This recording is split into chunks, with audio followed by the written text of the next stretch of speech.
Erkaklarimiz hozirgi kunda ayoli homilador bo'lgan davrida nimalarga e'tibor berish kerak? Ya'ni qo'pol qilib aytganda nima yegisi kelsa olib kelib berishi qanchalik to'g'ri? Homiladorlik davri bu nozik davr. Ayniqsa birinchi 3 oyligi juda ham nozik davr va mana shu paytda xuddi ana shu dur ko'rganmiz chig'anoq ichida xuddi shunaqa qilib ayol asrab turishi kerak.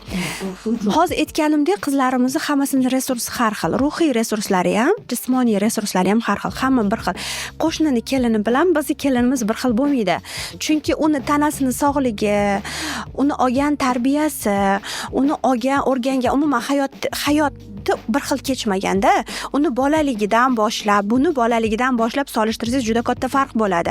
Og'ir mehnat qilishga o'rgangan, bunisi og'ir mehnat qilishga o'rganmagan. Mana shu juda ham ko'p faktorlar kelinimizni homilador paytida tinch qo'yishimizga sabab bo'lishi kerak. Bu narsaga agar qizlarimiz kasallik deb qaraydigan bo'lsalar, albatta kasallik tariqasida o'tib ketadi homiladorlik.